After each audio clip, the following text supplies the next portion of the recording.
Olá, seja muito bem-vindo à classe dos professores, mais uma vez, a sua lição em qualquer hora e lugar.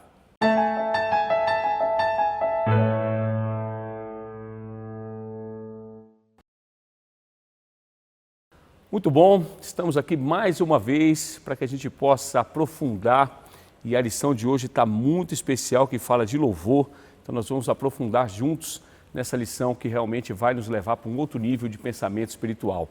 Mas antes de entrar na lição, você já sabe que o pedido que nós vamos fazer para você é o seguinte: se você ainda não é inscrito no canal, você está perdendo tempo, porque o canal com muito conteúdo espiritual, relevante, importante, já se inscreve e automaticamente já ativa o sininho das notificações para que quando a gente entrar ao vivo ou algum conteúdo novo entrar na nossa plataforma, você já recebe uma notificação aí no seu tablet, no seu celular, no seu e-mail e você está sempre ligadinho conosco. E também você pode deixar aqui nos comentários para que a gente tenha aí uma real dimensão de onde está chegando essa mensagem, de onde você está nos assistindo, deixa aí a sua cidade ou até mesmo o seu país, porque essa lição já está ultrapassando o continente e eu já vou até mandar um abraço muito especial para Danton Wazani, que está nos assistindo de Moçambique. Olha só que dimensão a nossa classe dos professores ela está atingindo. E também mandar um abraço especial para Maria Evanildes, de Aracaju, Sergipe. Muito bom. E aqui ao nosso lado nós temos aqui um corpo que você já conhece também, um corpo docente que vai nos passar aqui a informação da Escola Sabatina. E nós temos aqui do lado a Geni, ela é membro, professora, ela é membro da escola aqui da Igreja Adventista do Lago Sul. Nós temos a Marlice também membro da Igreja Adventista aqui do Lago Sul. Pastor Davi Sabino também é prata da casa, membro da Igreja Adventista do Lago Sul. E eu sou o Ricardo Vilela, também membro aqui, ancião da nossa igreja. E antes de começar a lição, eu vou pedir para que você, assim como está, curva a sua fronte para fazermos uma breve oração. Santo Deus e eterno Pai, graças te damos, ó Deus, por mais esse momento em que estamos aqui preparados, com o coração aberto, com a mente aberta para entender com mais profundidade as informações que vêm direto do céu para as nossas vidas. Que a gente possa cada vez mais nos distanciar daquela nossa velha natureza pecaminosa e que a gente aproxime nossa mente, o nosso caráter, a nossa personalidade, tal como a de Cristo, para que a gente possa, em tão breve, na sua volta, estarmos de olhos abertos, fitos nos céus, apreciando e glorificando o seu nome pelo seu retorno, para que a gente possa juntos habitarmos as mansões celestiais pelos séculos dos séculos. Isso tudo eu te peço e agradeço em nome de Jesus. Amém. Amém. Lição 9 tem aqui o tema Uma Vida de Louvor. E o verso para memorizar é: alegre-se no Senhor. Outra vez digo, alegre-se. Isso está em Filipenses 4:4. Realmente uma dica, na verdade, uma exortação importante para que a gente se alegre sempre no Senhor.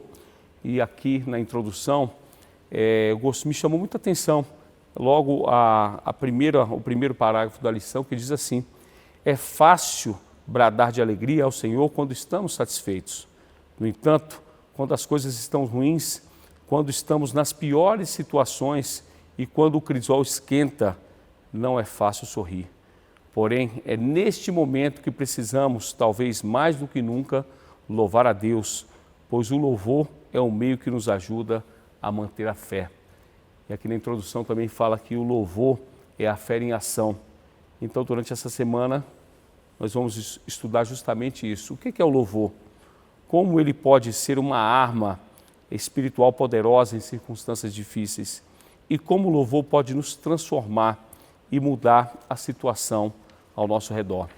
E aí já vamos entrar aqui na lição de domingo e eu vou perguntar aqui para o pastor Davi, nesse contexto aqui, de Filipenses 4:7. Paulo estava encarcerado. E aí eu pergunto, pastor, como é que Paulo poderia ter escrito esses versos tão poderosos, mesmo estando encarcerado? Como é que foi isso? Nós também estamos encarcerados. É verdade. Não é verdade? Em algum aspecto, né, Ricardo? É verdade. A gente também está encarcerado, nessa prisão que é o pecado.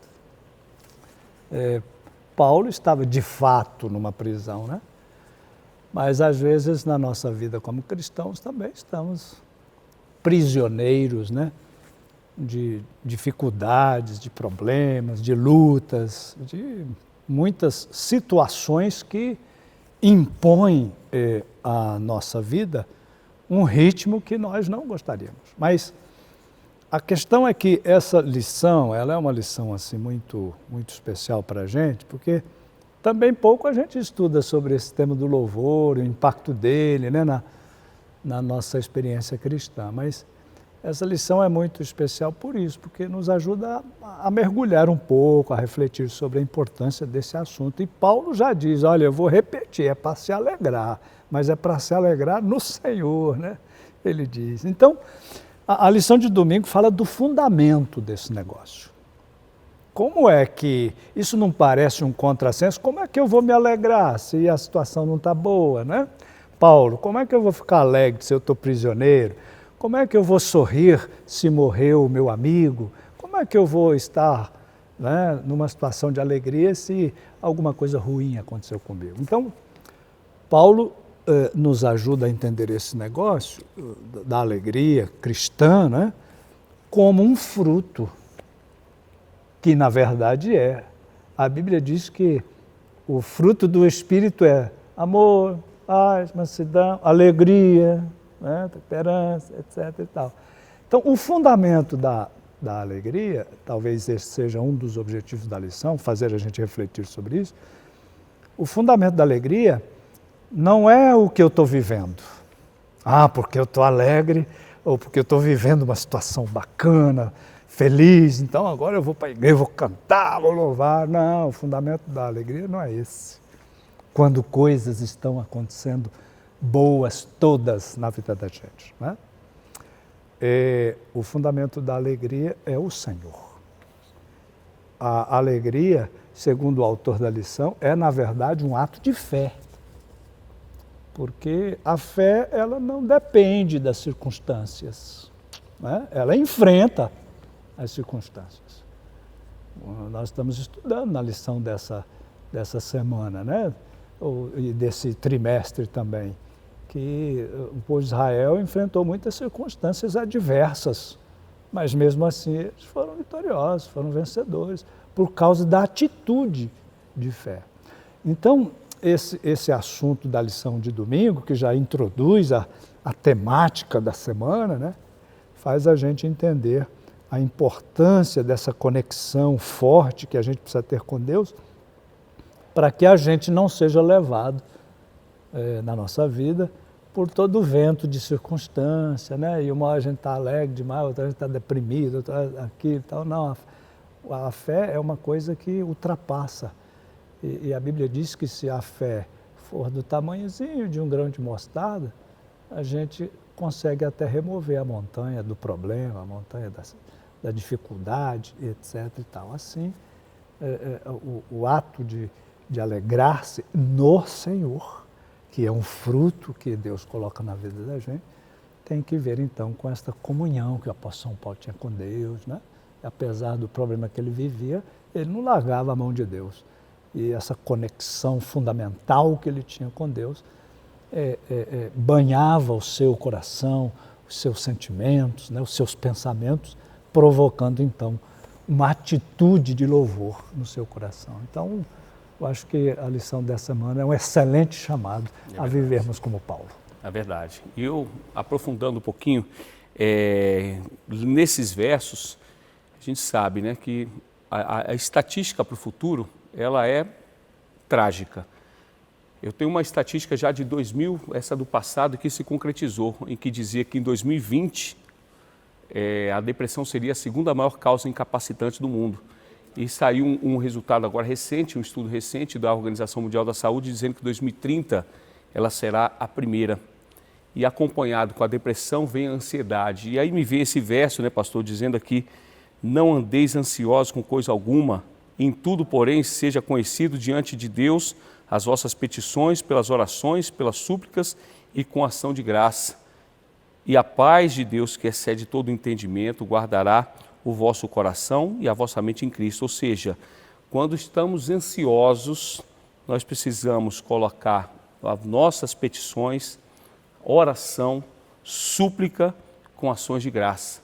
E quando fazemos isso, a paz que excede todo entendimento, as pessoas estarão adoecidas em nossa volta, olharão para nós e vai falar, como é que essa paz? Eu não consigo entender. Não tem lógica. Não tem lógica. O mundo assim, vocês estão com paz, excede o entendimento. Isso vai realmente fazer com que o nosso coração e a nossa mente esteja voltada em De Cristo. onde vem isso? Qual é o fundamento? Vem do Senhor. Vem do Senhor. Então, é muito profundo. É uma lição muito forte. Profundo, muito forte. E aí chegamos na segunda-feira, Geni, dizemos aqui, né? Derrubando as muralhas pela oração. E aí eu quero saber, tem uma passagem aqui, né? Em Josué 5, né, do verso 13, e também Josué 6, verso 20. O que aconteceu nessa situação e o que Deus tentou ensinar aos israelitas? Então, mesmo depois de 40 anos, Deus conduzindo aquele povo, Deus ainda insistia nas lições com o objetivo de ensinar aquele povo que eles, para que eles aprendessem que a vitória dependia unicamente dele, de Deus. E por esse motivo, Ricardo, ele os levou a uma cidade muito fortificada. Os muros de Jericó, eles eram muros gigantes, assim, muito fortes, tão fortes que os soldados, né, o rei, os soldados, aquele povo, eles não se preocuparam em defender quando o povo começou a seguir os conselhos de Deus. Em Josué 6, do verso 2 até o 5, nós lemos uma certeza, um dever e uma estratégia. A certeza era a vitória já era certa, Deus já tinha falado que ele daria aquela cidade para eles. O dever é que eles deveriam marchar. E a estratégia foram os planos que Deus traçou. Por 6 dias eles marchariam em silêncio, só as trombetas tocariam, e no 7º dia, ao som da trombeta, eles gritariam. E então, desse jeito, eles fizeram e os muros foram derrubados. Eu quero ler um trechinho do livro História da Redenção, na página 127, sobre esse episódio, né, que nós estamos comentando, diz assim: Deus desejava mostrar que a conquista de Canaã não devia ser atribuída a eles. O príncipe do exército do Senhor venceu Jericó. Ele e seus anjos estavam empenhados na conquista. Cristo ordenou ao exército celestial que deitasse abaixo os muros de Jericó e preparasse uma entrada para Josué e o exército de Israel. Deus, neste maravilhoso milagre, não apenas fortaleceu a fé do povo no seu poder de subjugar os inimigos, mas repreendeu-lhes a anterior incredulidade. Então, essas lições Deus queria que eles aprendessem, né? E deixasse de duvidar que Ele estava com eles. Para as pessoas que não acreditam que os muros de Jericó foram derrubados, pesquisas arqueológicas recentes e reavaliações têm demonstrado correlação entre os dados da arqueologia e o registro bíblico, provando que essa batalha de fato aconteceu. A fé que derrubou os muros também salvou a vida de Raabe e seus parentes. Deus não apenas cuidou da segurança de Raabe, mas também a elevou a um lugar na linhagem de Davi e posteriormente da do próprio Jesus. Deus nos dá a vitória que não merecemos e nos trata com a graça que precisamos. Amém. Muito bom. E chegamos aqui na terça-feira, louvor, vida de louvor. E eu vou parafrasear um pastor que eu respeito muito, o pastor Laércio Cardoso. Ele diz assim: buscar qualidade de vida sem ter sentido na vida é ilusão. E nós percebemos isso, né? Nós educamos muito, falamos muito dessa área de ter realmente um bom estilo de vida, de ter bons hábitos. E aqui a lição começa aqui dizendo que o louvor é algo que devemos praticar até que passe a ser a atmosfera em que vivemos. Não deve ser um ato específico, mas um estilo de vida. Marlice, e aí nós lemos aqui no Salmo 145, né? A lição traz, e eu te pergunto, quais são os motivos que Davi apresenta para louvar a Deus E de que forma as palavras desse salmo devem ser as nossas também? Sim, é o 145, né? Ele fala de muitas características de Deus, né, que Davi tinha para louvar. Ele fala sobre a bondade de Deus, a compaixão, a justiça, a fidelidade, a compassividade. E aqui também na lição, Ricardo, ela traz, a de terça-feira, algumas dicas para a gente louvar, para ter uma vida de louvor. São 3 dicas. A primeira dica é olhar ao nosso redor. Olhar o que Deus fez ao nosso redor, o que eu vejo ao meu redor, a natureza, o céu, né, a chuva que cai, o sol que brilha. O que eu vejo que eu posso louvar a Deus? A segunda dica é: louvamos quando lembramos do que vimos, né? Quando nós lembramos o que nós vimos Deus fazer. Por exemplo, o povo de Israel, ele viu Deus abrir o mar vermelho para eles passarem, né? Então, isso era um motivo e vários outros, a nuvem, né, que acompanhava, a coluna de fogo, enfim. Eles tinham muitos motivos para estar o tempo todo lembrando de Deus e louvando. A gente também tem os nossos motivos, né? A gente pode ver muitas coisas que Deus fez por nós, como Deus nos livrou de várias coisas no passado, hoje, né? Então temos muito o que lembrar. E a terceira dica é falar sobre o meu motivo para louvar. Eu louvo por quê? Qual é o meu motivo? Que motivo eu tenho? O que Deus fez na minha vida? O que Deus mudou em mim? E o que Deus faz que me dá motivo para louvar? São essas 3 dicas. E aqui, quando nós louvamos também a Deus, a gente pode perceber que, além de virar, como você falou, um estilo de vida, né? Quando vira um estilo de vida, quando nós aprendemos a praticar de uma tal forma que a nossa atmosfera é uma atmosfera de louvor, quando nós aprendemos isso, a gente percebe que o foco, ele sai de nós. Então, às vezes, quando eu estou assim, tão acostumada a louvar, eu estou com um problema e eu continuo louvando. Aquele problema, ele não muda. A situação não vai mudar, né?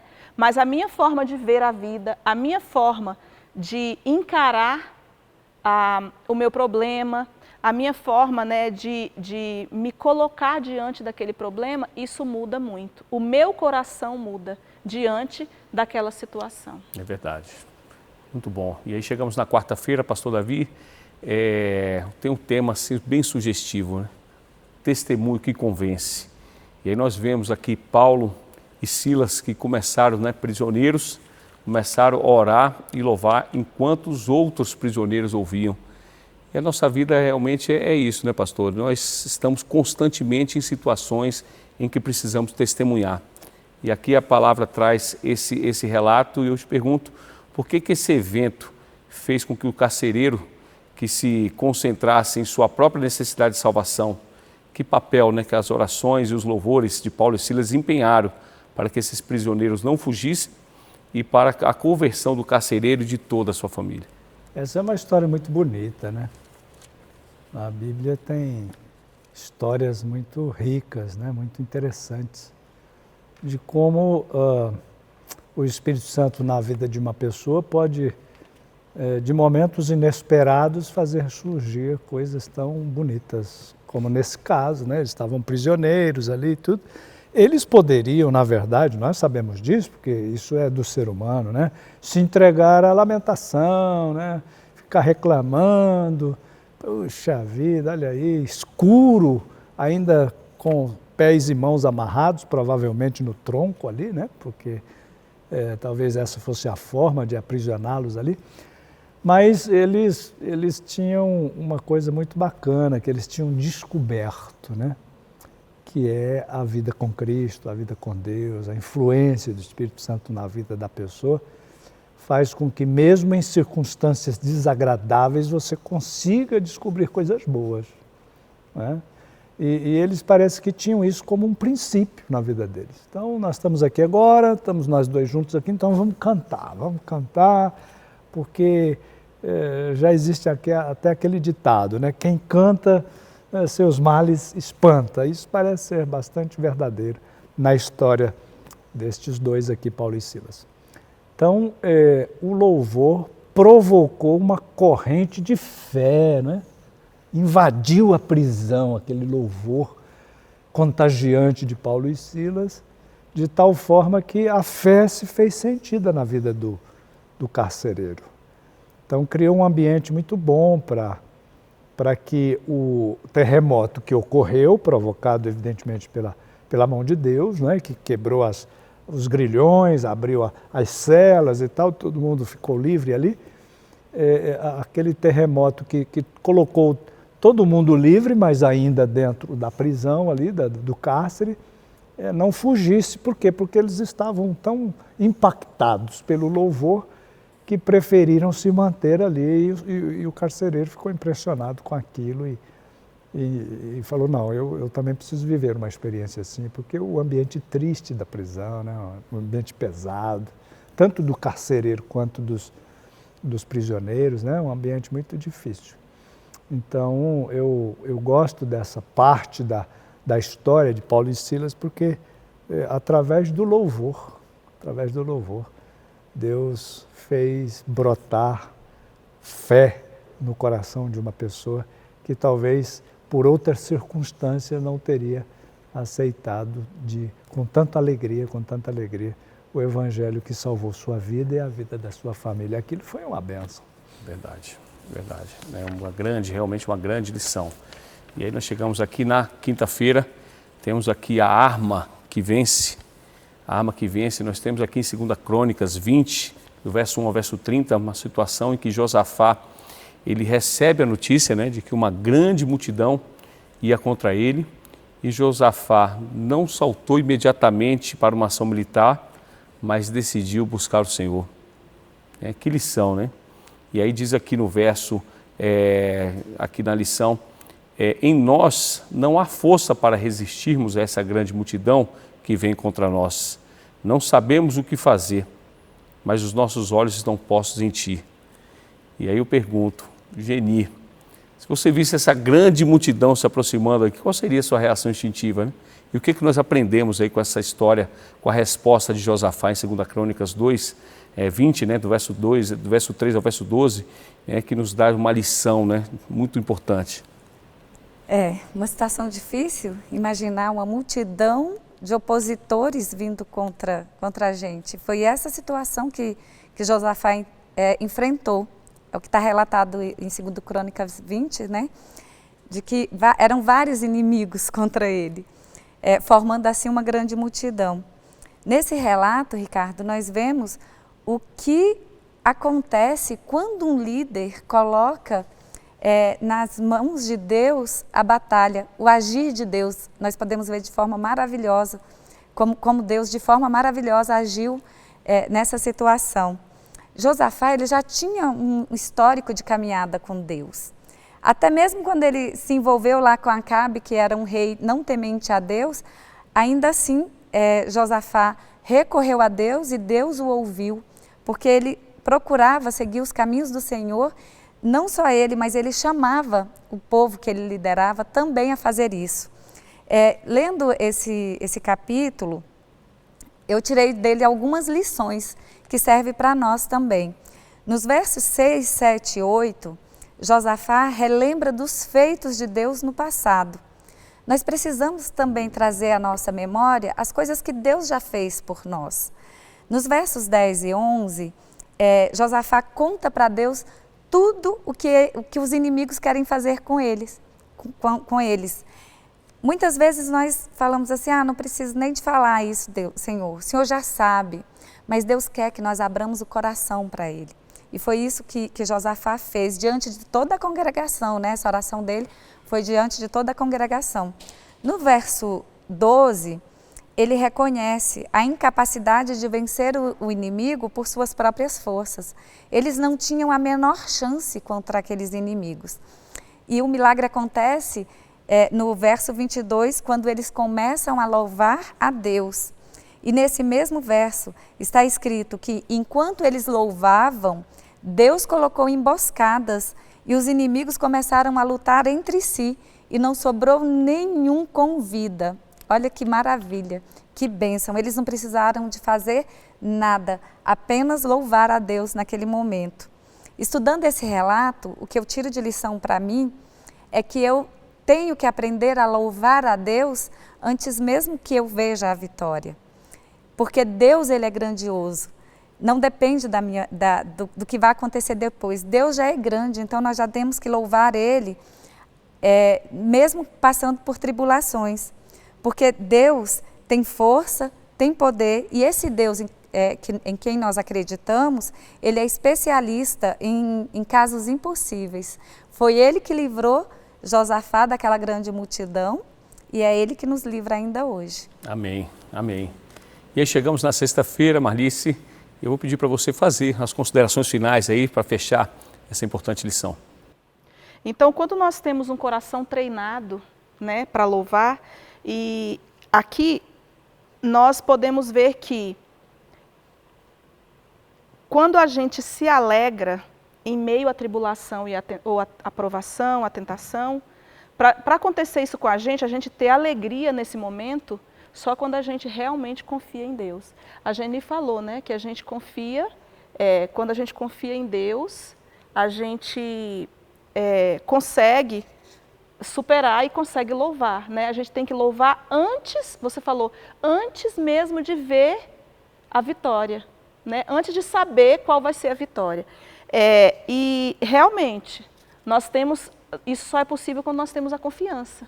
Quando nós conhecemos verdadeiramente a Deus e temos confiança de que Ele está à nossa frente e está cuidando em todos os momentos. Amém, amém. A gente percebe aí, né, Ricardo, do que elas disseram hoje, a lição, muito bonita essa lição, maravilha, que o louvor, né, essa alegria que é demonstrada através do louvor, mesmo que não seja o louvor no momento de alegria, mas no momento de dificuldade, o louvor, ele ajuda a gente na manutenção da fé.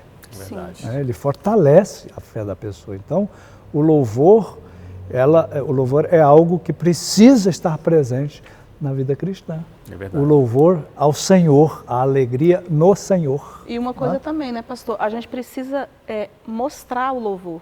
Não adianta eu pegar o louvor e guardar para mim, né? Tudo que eu admiro em Deus, tudo que eu creio e tudo que eu sei, guardar para mim. Eu tenho que externar. Quando eu externo, eu estou também abençoando outras pessoas. É verdade. Esse fato me fez me lembrar, eu tenho 3 filhos, né? E o meu filho do meio, o Eduardo, ele, quando tinha 4 anos, nós pegamos um ônibus. E o que eu achei interessante é que no trajeto ele começou a louvar. E quando ele percebeu que as pessoas estavam olhando para ele, foi que ele louvou mesmo. Eu achei aquele ali tão marcante. Foi uma criança, 4 anos, ele percebeu que as pessoas estavam observando o louvor dele, e ele, ao invés de ficar tímido, ele entoou ainda mais o louvor. E a gente precisa realmente louvar sempre, né? Um aprendizado realmente muito profundo nessa lição. E eu vou voltar a palavra para você, Marlice, para você fazer uma oração final, pode ser? Sim. Oremos. Pai querido, nos ajude, Senhor, a sempre termos o nosso coração disposto a Te louvar. Nos ajude, Pai, a sempre confiarmos em Ti, para que possamos ter o nosso coração livre e alegre, mesmo em meio às provações. Esteja com cada um de nós aqui, esteja com os nossos internautas também, os nossos amigos, para que todos nós possamos levar o louvor, Senhor, como um estilo de vida. É o que nós Te pedimos e nós agradecemos em nome de Jesus. Amém. Amém. Amém, amém. Muito bom. Mais uma vez agradeço a sua participação. E aproveita, curte aqui a nossa programação, compartilha essa lição que está muito poderosa. E não deixe de deixar o seu recadinho, dizer onde você nos assiste, para que a gente possa saudar você também, tá bom? Um ótimo dia, uma ótima tarde, uma ótima noite, não sei o turno que você está vendo, mas fique com Deus e até a próxima lição.